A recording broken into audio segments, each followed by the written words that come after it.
बिस्मिल्लाहिर्रहमानिर्रहीम इय्याका नअबुदु व इय्याका नस्तईन। तो गाइज़ अभी मैं यूरिन कंसंट्रेशन और डाइल्यूशन इसको डिस्कस करने लगा हूँ, लेकिन उससे पहले आपको जो है ना एक जो वर्ड है ओस्मोलैरिटी का अमूमन आपको वर्ड नज़र आएगा। ठीक है, हमने फर्स्ट ईयर एफएससी केमिस्ट्री के अंदर आई थिंक था एक टॉपिक, उसके अंदर दो वर्ड थे, एक था ओस्मोलैरिटी और था ओस्मोलैलिटी।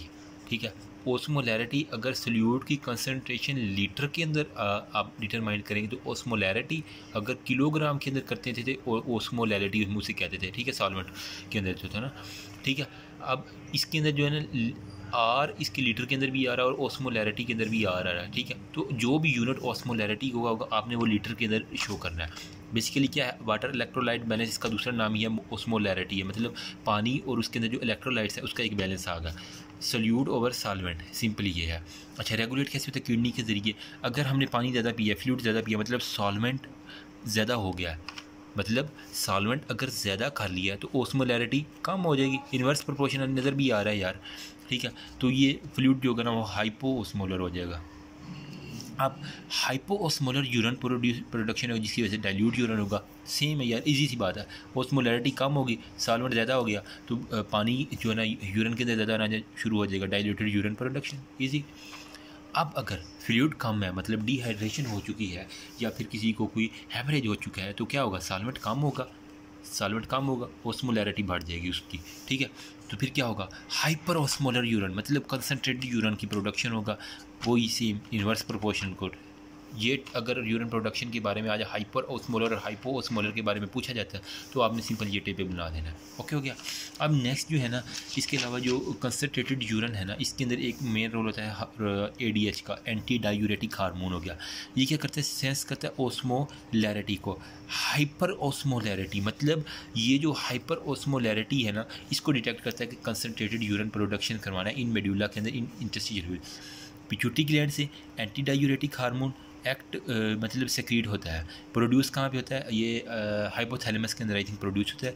पिट्यूटरी के अंदर फिर जो है ना वो वहाँ से एडीएच जो है ना एक्ट करता है उन डिस्टल कन्वोल्यूटेड ट्यूब्यूल, प्रॉक्सिमल था, loop of Henle, distal convoluted and वाले हिस्से पे जाके जो है ना, जहाँ पे मैक्यूला डेंसा की मैंने सेल बताई थी डिस्टल कन्वोल्यूटेड ट्यूब्यूल, वहाँ पे एक्वापोरन के ऊपर जाके एक्ट किया।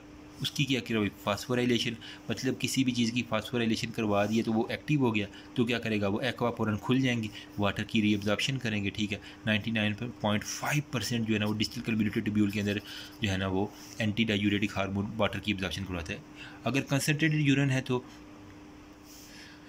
इसका मतलब है कि एंटी डायूरेटिक हार्मोन अच्छा काम कर रहा है। ठीक है, अब एक बात जो याद रखनी है, जो मैंने उर्दू में लिख दी है जल्दी में, कि सिर्फ़ और सिर्फ एंटी डायूरेटिक हार्मोन का काम पानी को कम या ज़्यादा करना है, सल्यूट के ऊपर इसका कोई ताल्लुक नहीं है। ये बात इंपॉर्टेंट है। ये वाइवास के अंदर पूछते हैं कि आया कि सल्यूट भी कम ज़्यादा होगा? नहीं। अगर यूरिन के अंदर 10 ml असाल्ट आ रहा है हाइपो के अंदर, तो हाइपर के अंदर भी 10 ml ही साल्ट आएगा, लेकिन फ़र्क कहाँ पड़ेगा? सिर्फ पानी की मिकदार यूरिन के अंदर जो है ना उसके ऊपर आएगा।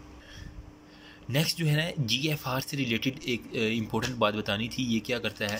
Hydrostatic pressure in glomerular capillaries, मतलब ये ग्लोमेरुलर के अंदर जो पानी का प्रेशर है ना, यहाँ पे बोमन कैप्सूल था ना।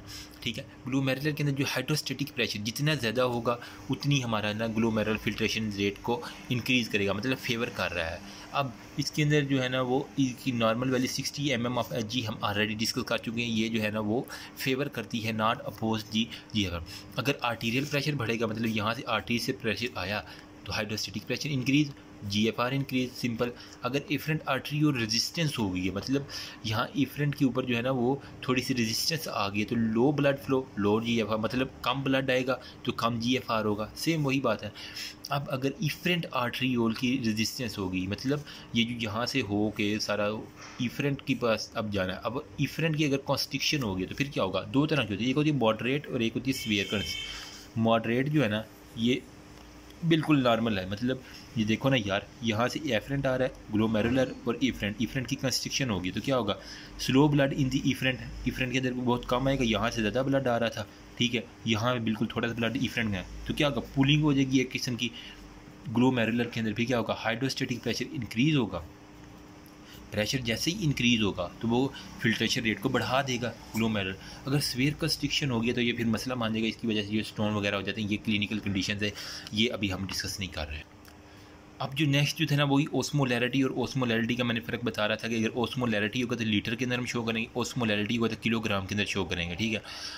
अगर इसकी जो है ना वो मोल की बात, गिवन मास और मोलर मास जो होता है ना वो हम मोल डिटरमाइन करते हैं। अगर 9 ग्राम दिया गया 58.5 जो होता है इसका मालिकुलर मास होता है साल्ट का, तो 19.3 mm ऑफ ऑस्मोटिक प्रेशर होता है। ये गाइटन के अंदर लिखी। इसके अलावा आइसोटोनिक था, हाइपोटोनिक था और हाइपरटोनिक था। आइसोटोनिक क्या है, सल्यूट और सॉल्वेंट के अंदर एक बैलेंस आ जाता है, ठीक है, उनकी कंसनट्रेशन के अंदर, इससे हम कहते हैं आइसोटोनिक। हाइपोटोनिक में मतलब हमारा ECF जो है ना, एक्स्ट्रासेलुलर फ्लूइड, वो क्या है, हाइपो है, मतलब वो उसके अंदर सॉल्वेंट की मिकदार ज़्यादा है। तो क्या करेगा वो, बाहर से जो है ना, मतलब ये है ना, तो ये सेल है तो बाहर सारे का सारा सॉल्वेंट ज़्यादा है, अंदर सॉल्वेंट कम है, तो अंदर की तरफ जो है ना ये सॉल्वेंट आना शुरू हो जाएगा। इसकी वजह से सेल जो है ना स्वेल अप हो जाएगा। अगर ज़्यादा हो गया तो फिर क्या होगा, ये ब्रेस्ट भी हो सकता है, ठीक है। इसके अलावा एक टर्मिनोलॉजी हाइपोटोनिक होगा। हाइपोटोनिक में क्या है, बाहर वाला ECF से रिलेटेड है, वो क्या होगा, वो हाइपरटोनिक मतलब जो कंसनट्रेटेड होगा बाहर वाला। अब क्या है, अंदर सेल बड़ा है, बाहर जो है ना वो सल्यूट ज़्यादा है, तो क्या करेगा सेल अंदर से जो है ना बाहर की तरफ पानी आना शुरू हो जाएगा, क्योंकि जहाँ पे नमक होता है वहीं पे